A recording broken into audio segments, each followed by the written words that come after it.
Quando falamos de vampiros e lobisomens, muitos de nós pensamos em lendas europeias, castelos góticos ou aldeias medievais.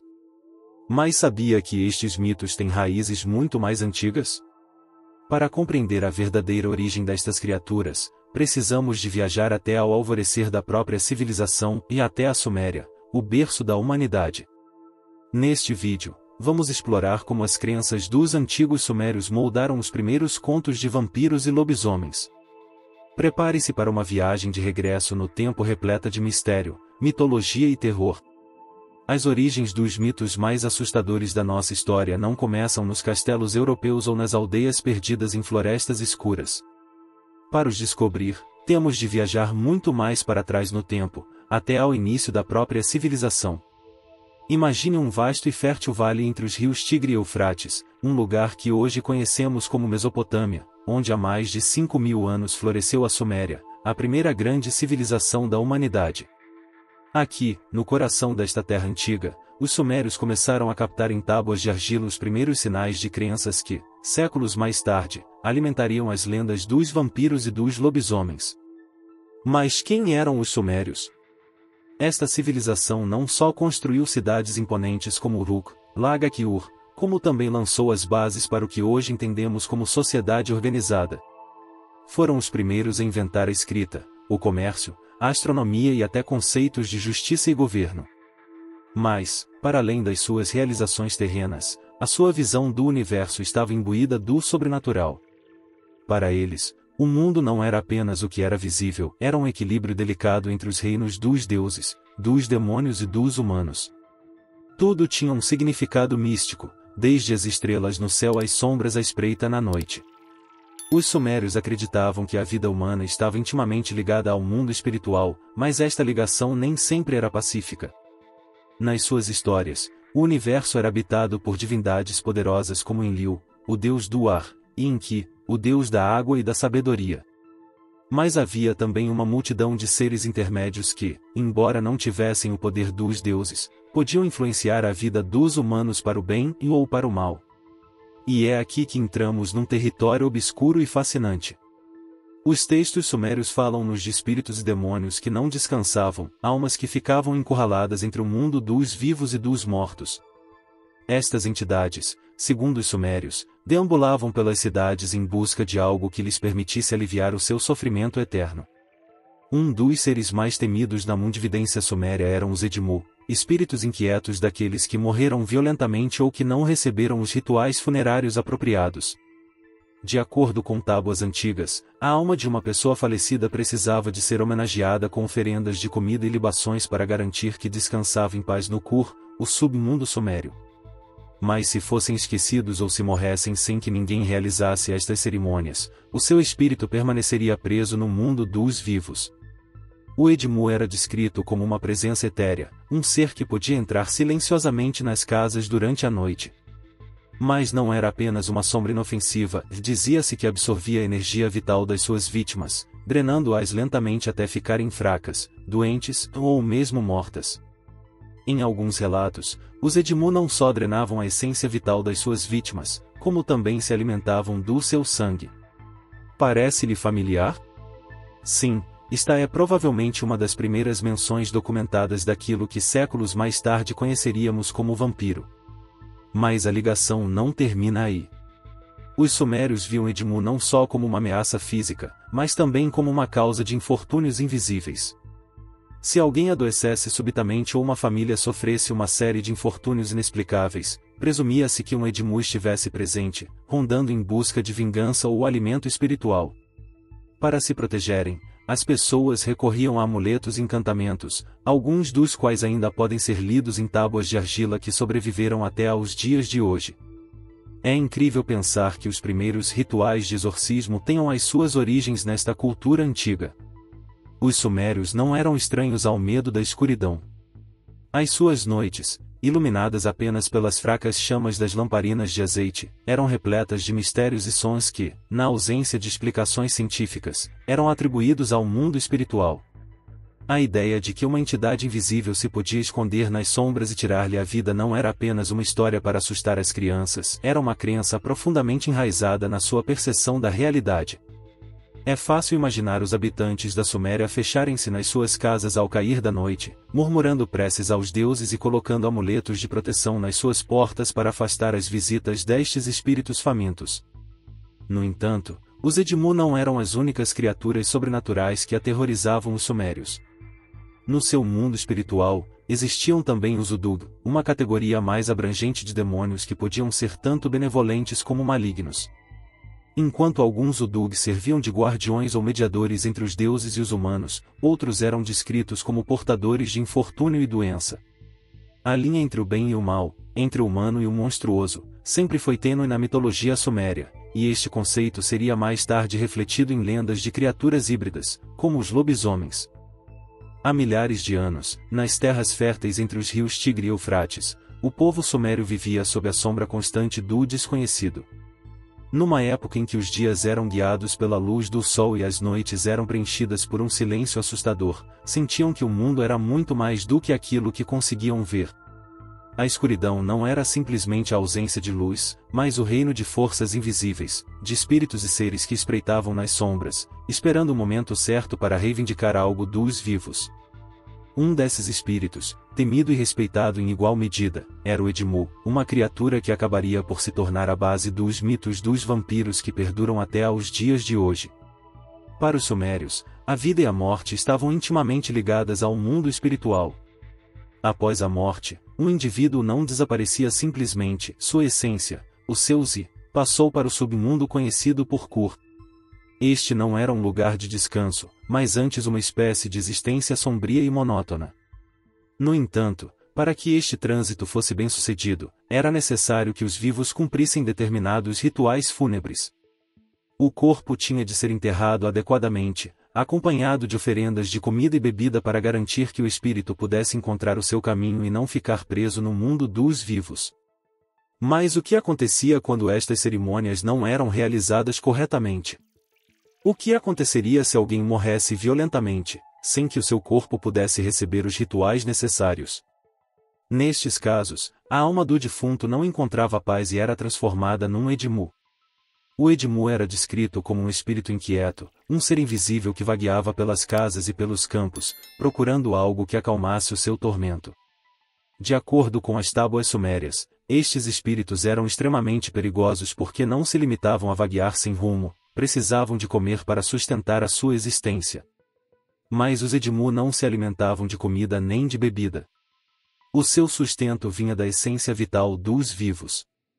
Este espírito podia entrar silenciosamente nas casas durante a noite, aproximar-se das pessoas adormecidas e drenar a sua energia. Relatos sumérios referem que este processo deixava as vítimas enfraquecidas, doentes e até mortas nos casos mais extremos. Em alguns textos, o Edmu é descrito a beber o sangue das suas vítimas, um pormenor que certamente ressoa com imagens modernas de vampiros. A ideia de um ser que pudesse sugar a vida dos vivos era aterradora para os sumérios. Numa sociedade tão profundamente espiritual, onde cada aspecto da vida estava ligado a deuses e rituais, o Edmu representava uma ruptura na ordem natural. Era um lembrete constante de que a morte nem sempre era o fim e que o que não se via podia ter um impacto devastador no mundo dos vivos. Este medo era tão forte que deu origem a toda uma série de práticas para se proteger destes espíritos. Os sumérios colocavam amuletos nas portas das suas casas e recitavam encantamentos para afastar o Edmu. Havia até sacerdotes especializados em realizar rituais de purificação para apaziguar estes seres e devolvê-los ao submundo. O mais perturbador no Edmu era que não afetavam apenas o corpo, mas também o espírito e o ambiente das suas vítimas. As tábuas mencionam que podem causar doenças inexplicáveis e infortúnios familiares. Se uma pessoa começasse a passar por uma fase de azar ou sofresse de uma doença que parecia não ter cura, presumia-se que um Edmu estava por trás. A ideia de que uma entidade invisível se pudesse esconder nas sombras e trazer tanto sofrimento teve repercussões profundas numa sociedade que vivia constantemente à mercê dos elementos e do desconhecido. Mas o Edmu não estava sozinho no panteão sombrio dos seres sobrenaturais dos sumérios. O Udug, outro tipo de espírito, partilhava o mundo com os vivos e também podia causar o caos. Os Udug, no entanto, eram uma categoria mais complexa. Ao contrário dos Edmu, que eram exclusivamente maus, os Udug podiam ser tanto benevolentes como malévolos, dependendo da sua natureza e da forma como interagiam com os humanos. Alguns Udug agiam como guardiões ou mediadores entre os deuses e os homens, mas aqueles que eram hostis podiam trazer doenças, destruição e caos. A ligação entre o Edmu e o Udug com os medos nocturnos dos Sumérios é evidente. Viveram numa época em que a medicina era rudimentar e as causas de muitas doenças e infortúnios eram um mistério. Se um membro da família adoecesse subitamente ou uma plantação fosse devastada por uma praga, a explicação mais lógica era que havia um espírito por trás. Os sacerdotes sumérios, agindo como uma espécie de exorcistas, realizavam rituais complexos para identificar e expulsar estas entidades. Em alguns casos, as tábuas registram como estes rituais envolviam oferendas de comida e bebida, não só para apaziguar o espírito, mas também para o atrair e selar no submundo. No vasto mundo espiritual da antiga Suméria, não existiam apenas espíritos famintos como os Edmu ou os imprevisíveis Udug. Existiam outros seres, muito mais físicos e aterradores, que habitavam as sombras desta civilização. Os Sumérios, rodeados por um ambiente onde os animais e a natureza eram parte essencial do seu cotidiano, desenvolveram histórias que ligavam os humanos às criaturas selvagens. Destas crenças surgiram histórias sobre a transformação animal, sobre a linha tênue entre o que é humano e o que é bestial. É aqui que encontramos um dos mais antigos precedentes daquilo que hoje conhecemos como lobisomens, os mitos do Lamassu e de outros seres sobrenaturais relacionados com a metamorfose. Para os Sumérios, a transformação animal não era um conceito estranho. A sua visão do mundo estava profundamente enraizada na crença de que os deuses podiam assumir formas de animais e que alguns humanos podiam ser punidos ou abençoados com essa capacidade. Mas, como muitas coisas na Suméria, esta transformação nem sempre foi uma dádiva.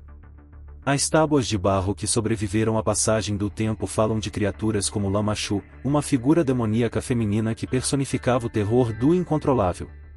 Embora o Lamassu não fosse propriamente um lobisomem, é impossível ignorar a forma como este ser plantou as sementes de uma ideia que evoluiria ao longo do tempo, a do ser humano que perde a sua humanidade e se torna uma besta.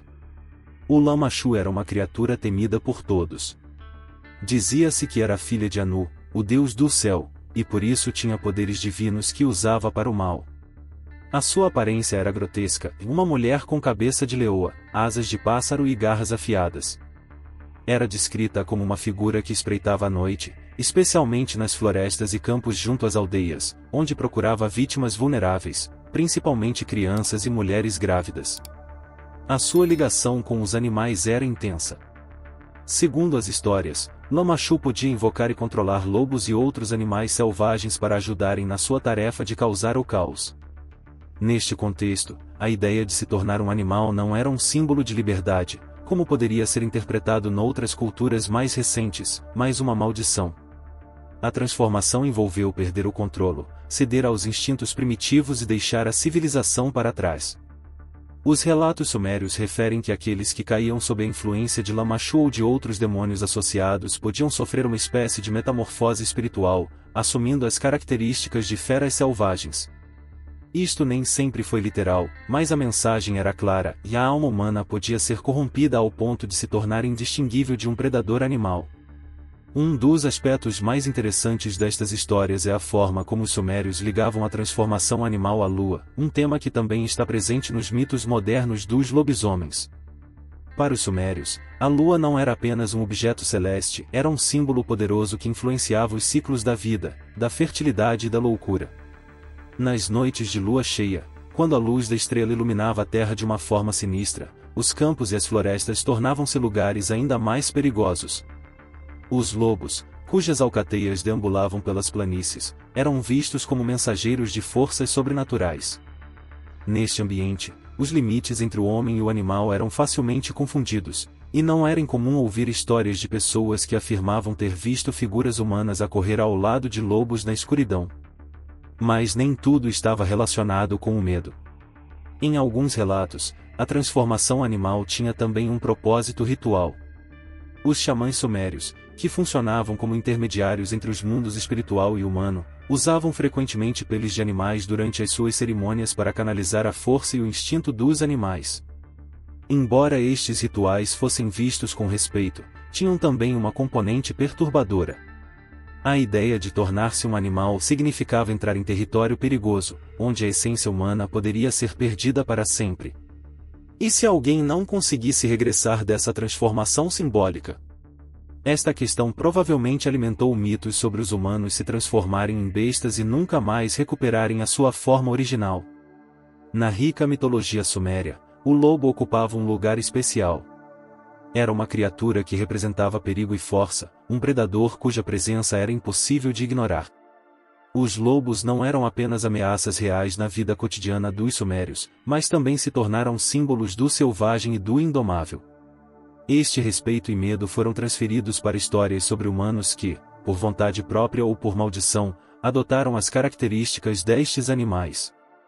Embora os textos não falem diretamente de lobisomens no sentido moderno, é evidente que os conceitos de transformação e corrupção animal estavam profundamente enraizados na psique destas pessoas. Uma das histórias mais assustadoras que sobreviveram desta época é a de Enkidu, companheiro de Gilgamesh na famosa Epopeia de Gilgamesh. Enkidu não era um lobisomem, mas foi criado como um ser selvagem, um homem que vivia entre animais, caçando e comportando-se como eles. A sua história, embora diferente, reflete o medo e o fascínio que os sumérios sentiam pela ideia de animalidade. Quando Enkidu finalmente se civiliza e é trazido para o mundo dos homens, a sua transformação representa um regresso à ordem. Mas a memória da sua vida selvagem está sempre presente, como um lembrete de que todos os humanos, no fundo, têm uma ligação com os animais. No mundo antigo dos sumérios, cada elemento da natureza tinha um significado profundo, uma ligação invisível com as forças divinas e espirituais que governavam a sua existência. De entre todos estes elementos, dois símbolos se destacavam com um poder quase hipnótico, o sangue e a lua.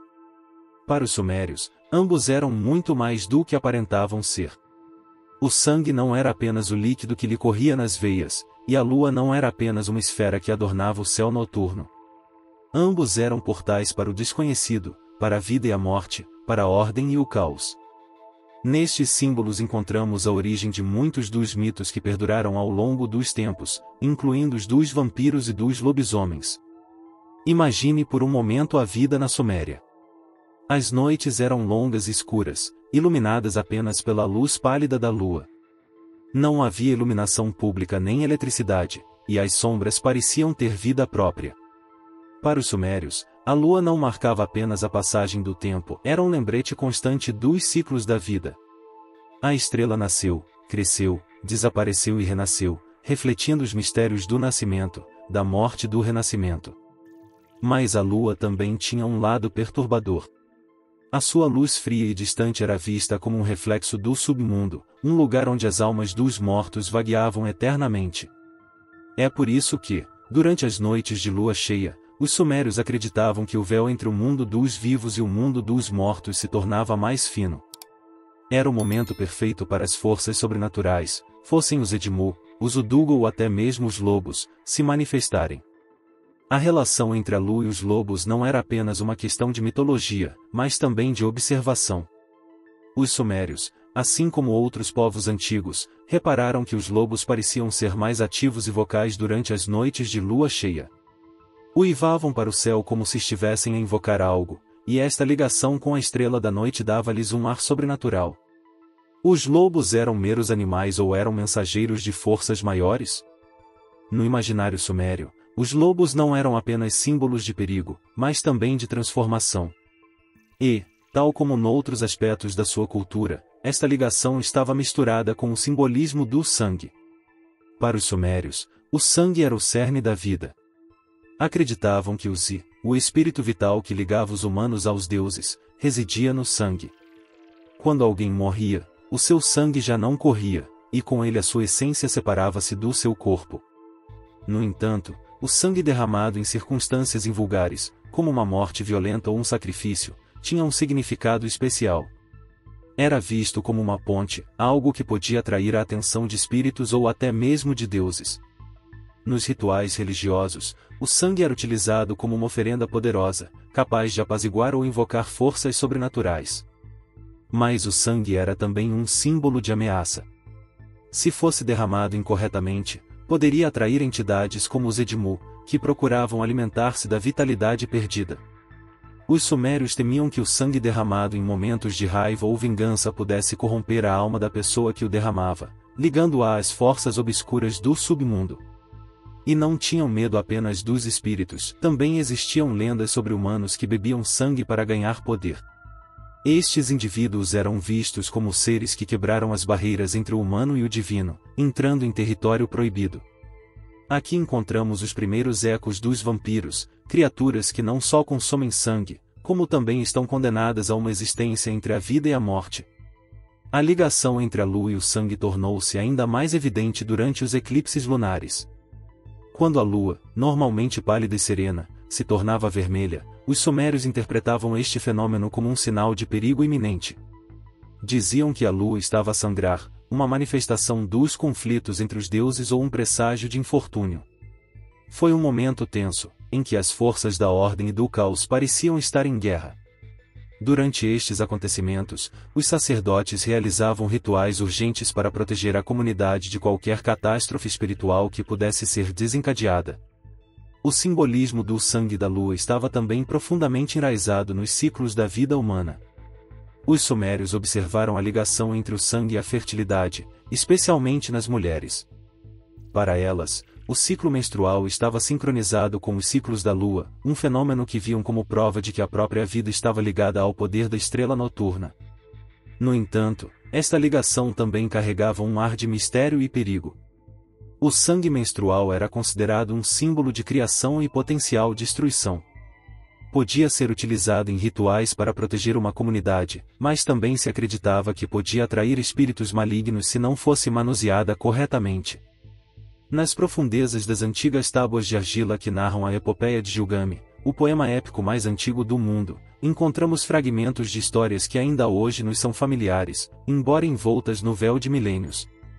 Por entre aventuras heróicas, deuses caprichosos e reflexões sobre a mortalidade, esconde-se uma pista perturbadora e a ideia de transformação animal, um eco inicial do que mais tarde viria a evoluir para os mitos dos lobisomens e de outras criaturas que oscilam entre o humano e o bestial. Para compreender isto, precisamos de viajar no tempo até ao coração de Uruk, a cidade governada por Gilgamesh, um rei parte humano, parte divino, cuja vida foi marcada pela sua busca pela imortalidade.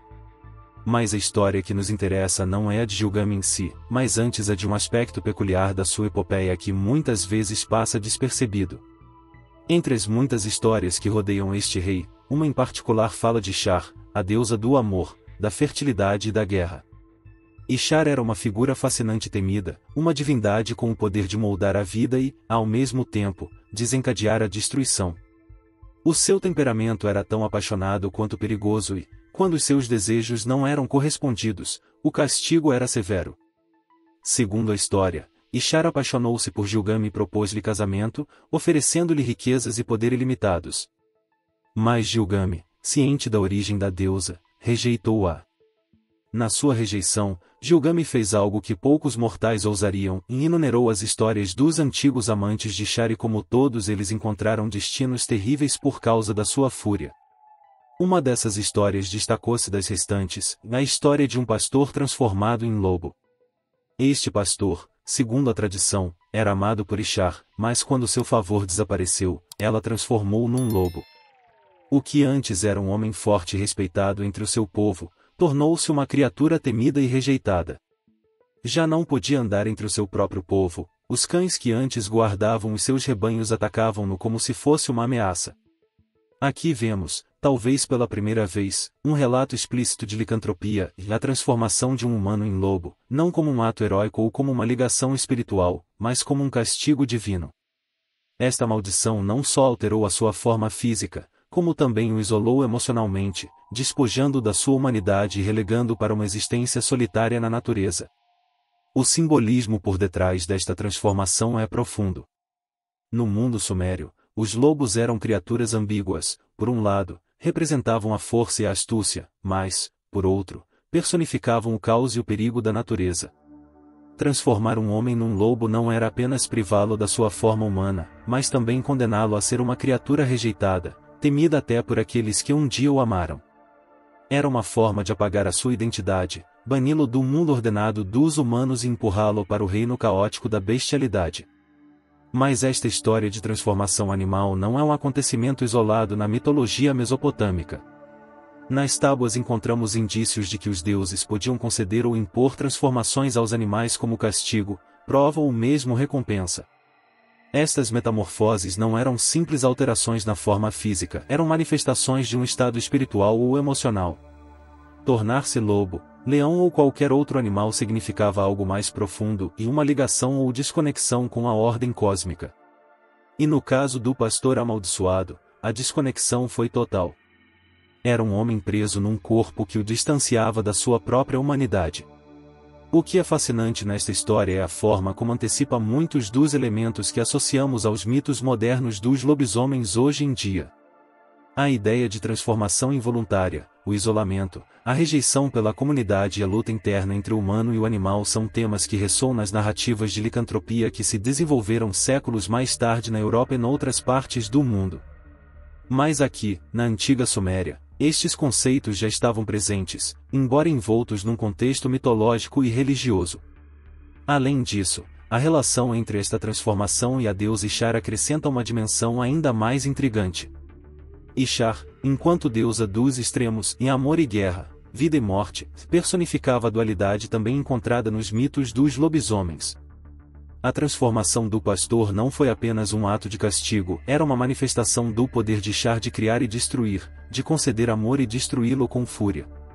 Era um lembrete de que os deuses sumérios não eram moralmente bons ou maus, eram complexos, como a própria natureza, e as suas ações refletiam essa ambiguidade. Ao terminarmos esta viagem pelas sombras da antiga Suméria, apercebemo-nos de algo fascinante: os mitos que nasceram nas planícies da Mesopotâmia, entre os templos e as cidades de Uruk e Lagak, não desapareceram. Pelo contrário, evoluíram, viajando pelo tempo e pelo espaço para se infiltrarem na nossa imaginação moderna. Desde os Udug e Edmu, que inspiraram as primeiras imagens de vampiros, até as histórias de homens transformados em lobos como resultado de castigo divino, encontramos nestes contos sumérios as raízes de algumas das figuras mais icônicas das nossas lendas contemporâneas. Mas por que é que estes mitos continuam a cativar-nos? Talvez a resposta esteja naquilo que representam. Os vampiros e os lobisomens, tal como os entendemos hoje, não são apenas monstros que vivem na escuridão, são espelhos das nossas próprias sombras. Recordam-nos o nosso desejo pela imortalidade, a nossa luta interna entre o racional e o instintivo e os nossos medos mais profundos, o isolamento, a perda de controle e o confronto com a nossa própria natureza dual. Estes números, embora fantásticos, falam de algo profundamente humano. E é isso que os torna tão eternos, tão irresistíveis. Pense nisto, e aqueles sacerdotes sumérios que escreveram em tábuas de argila há mais de 4.000 anos não podiam imaginar que as suas histórias se estenderiam por milênios para ressoar no ecrã do seu telefone em qualquer noite. Mas fizeram. Estes mitos sobreviveram porque se alimentam das nossas emoções mais universais. No medo de Edmu, podemos ver o terror da morte e do esquecimento. Na história do pastor que se tornou lobo, reconhecemos o castigo pela desobediência, mas também a perda da nossa humanidade. Estas histórias acompanham-nos como um sussurro constante, mudando de forma, mas mantendo a sua essência. Assim, se ficou tão cativado como eu por esta ligação entre passado e presente, convido a fazer parte desta jornada contínua. Subscreva o canal e ative as notificações, pois juntos continuaremos a desvendar os segredos de civilizações antigas, conectando-as com os mitos que nos fazem ser quem somos hoje. Deixe um comentário com as suas perguntas ou teorias, porque adoraria saber o que pensa. E se este vídeo fez pensar ou aprendeu algo novo, não se esqueça de o partilhar com alguém que adora os mistérios da história tanto quanto você.